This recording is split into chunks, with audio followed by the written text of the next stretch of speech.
President Trump has announced 100% tariffs on all movies made outside of the United States. 미국 도널드 트럼프 행정부의 관세 폭탄이 매일 시시각각으로 터지는 가운데 상상을 초월한 수시가 나왔습니다. 미국에서 발표한 수치가 한국이 지출할 수 있는 능력 밖의 비용을 요구하고 있다는 것입니다. 왜 이러한 의견들이 나오고 있는지 살펴보도록 하겠으며 한국은 어떻게 대응해야 하는지 살펴보겠습니다.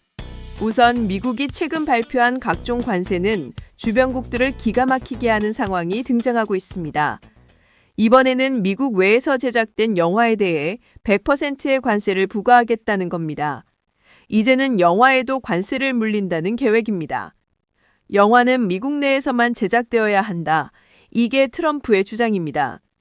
사실 이 정책은 지난 5월에 발표했다가 영화계의 거센 반발로 뒤집었던 건데 또 들고 나온 겁니다. 현재 영화계는 완전히 공황 상태에 빠졌습니다. President Donald Trump said on Monday he would impose a 100% tariff on all films produced overseas that are then sent into the U.S., in a move that could upend Hollywood's global business model. In a post on Truth Social, Trump said, quote, "Our movie-making business has been stolen from the United States of America by other countries, just like stealing candy from a baby." It was not immediately clear what legal authority Trump would use to impose the tariff.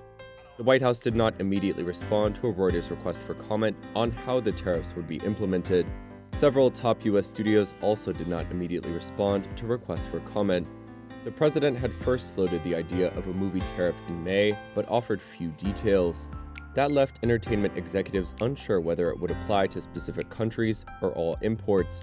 Due to attractive tax incentives, Hollywood has increasingly relied on overseas production hubs such as Canada, the UK, and Australia. At the same time, co-productions with foreign studios have become more common, particularly in Asia and Europe. Studio executives told Reuters earlier this year that they were flummoxed by how a movie tariff might be enforced. Given that modern films often use production, financing, post-production, and visual effects spread across multiple countries, industry executives warned that a broad tariff could affect the thousands of U.S. workers employed on overseas shoots, from visual effects artists to production crews, whose work is often coordinated across multiple countries. 트럼프는 영화에 대한 관세 외에도 계속해서 다양한 항목의 관세를 추가하고 있습니다. 이번에는 목재 50%의 추가 관세를 부과할 계획이고 그 외에도 다양한 품목의 추가 관세가 부과될 가능성이 큽니다. 하루가 멀다 하고 관세 폭탄이 쏟아지고 있는 상황입니다. 트럼프의 관세 전쟁이 왜 심각한지 아세요? 단순히 무역 문제가 아니라 문화까지 침범하고 있기 때문입니다. 영화는 문화이고 우리의 한류 콘텐츠인 봉준호 감독의 기생충, BTS의 다큐멘터리, 넷플릭스에서 전 세계를 열광시킨 오징어 게임과 같은 문화 콘텐츠에까지 관세를 물리겠다는 것은 문화 주권을 침해하는 것입니다. 더 큰 문제는 이게 영화에서 멈추지 않는다는 것입니다. 일본과 유럽은 관세 상한선을 15%로 설정하는 반면 다른 국가들에는 50%의 높은 관세가 부과될 수 있다는 우려가 나오고 있습니다. 한국은 특히 반도체와 같은 주요 산업에 대한 추가 관세 부과가 검토되고 있어 더 큰 경제적 압박을 받을 가능성이 큽니다.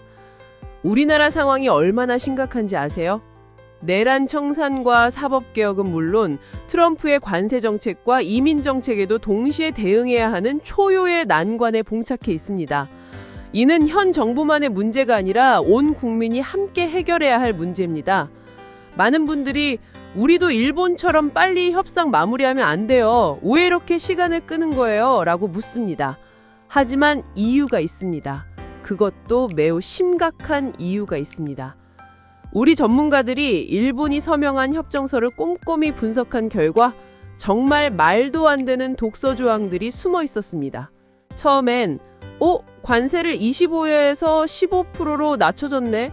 좋은 거 아냐? 라고 생각했지만 실제로는 영원히 빠져나올 수 없는 늪이 만들어져 있었던 것입니다. 한 국제 통상 전문가가 이건 전형적인 트럼프식 사기 협상이야 라고 했습니다.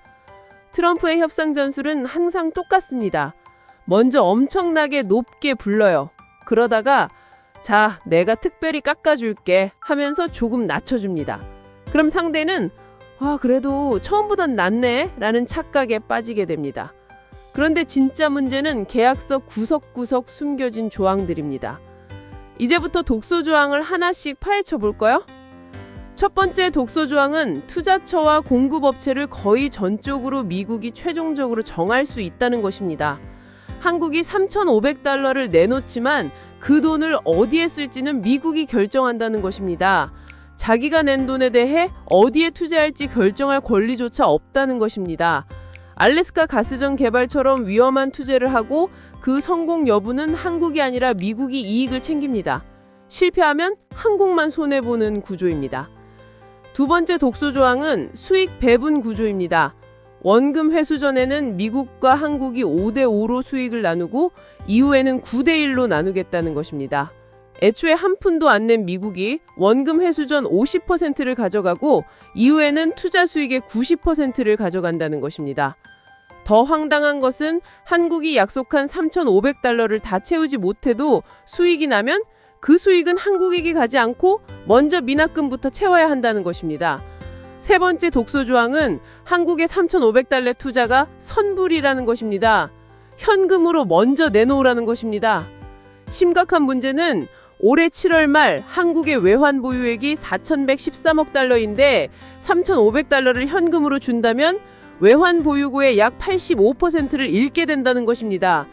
이는 1997년 외환위기와 같은 상황에 직면할 수 있다는 의미입니다. 이런 조건들을 직접 검토한 이재명 대통령이 외신 인터뷰에서 내가 그 조건에 사인하면 탄핵당할 것 같더라 라고 했습니다. 현직 대통령이 탄핵이라는 단어를 입에 올린 것 자체가 얼마나 심각한지 알 수 있습니다. 실제로 대통령이 국익을 해치는 조약에 서명하면 헌법상 탄핵 사유가 될 수 있습니다. 우리는 일본이 아닙니다. 일본은 세계 4위 경제 대국이고 엔화라는 기축통화를 가지고 있습니다. 5,500달러를 날려도 일본은행이 돈을 찍어낼 수 있습니다. 하지만 한국은 다릅니다. 3,500달러를 이런 조건으로 내놓으면 외환 보고가 바닥나고 원화 가치가 폭락하며 금융시장이 붕괴되고 제조업이 연쇄 도산하는 상황이 올 수 있습니다. 1997년 IMF 사태가 재발할 수 있습니다. 가장 큰 문제는 미국에 3,500달러를 준다고 해도 그걸로 끝나지 않는다는 것입니다. 계속해서 미국에 공장 더 지으라고 하며 다른 품목들에도 관세를 붙여서 올릴 것입니다. 일본도 자동차에 대해서 관세를 15%로 해준다 해놓고 트럼프는 트럭은 자동차가 아니다라며 말을 번복했습니다. 일본도 지금 불만이 터지기 직전입니다. 그럼 우리는 어떻게 해야 할까요? 희망의 신호들이 보이기 시작했습니다. 첫 번째 희망은 전 세계적인 반트럼프 연대가 구축되고 있다는 것입니다. 트럼프 행정부의 관세 정책과 이민 정책이 미국과 우방국의 관계를 빠르게 와해시키고 있습니다. 특히 브릭스 국가들을 중심으로 반트럼프 연대가 커지고 있습니다. 최근 이집트, 에티오피아, 인도네시아, 이란, 사우디아라비아, UAE 등이 브릭스에 가입했으며 그 영향력은 무시할 수 없습니다. 두 번째 희망은 미국 연방대법원의 위법 판결입니다. 트럼프 행정부의 상호관세는 2심에서도 위법 판결을 받았고 연방대법원에서 패소할 경우 15%의 상호관세는 무효화될 수 있습니다. 세 번째 희망은 한국의 수출 다격화 전략이 이미 성공하고 있다는 것입니다. 한국의 2025년 9월 수출이 659억 5천만 달러로 12.7% 증가하며 성장세를 이어갔습니다. 반도체, 자동차, 바이오 헬스 수출이 최고치를 기록하며 대미 수출은 감소했지만 유럽과 아세안으로의 수출이 늘었습니다. 우리는 이미 수출 다격화 전략에 성공하고 있습니다. 우리가 해야 할 일은 국내에 투자하고 외국이 안전하게 투자할 수 있는 환경을 조성하는 것입니다. 반미 반트럼프의 여파는 미국과 트럼프에게 부담이 될 것입니다.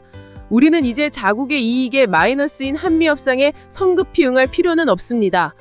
대신 유리한 환경이 조성되기를 기다리는 전략이 필요합니다. 오늘 우리는 한국의 미래를 지키기 위한 싸움을 하고 있습니다.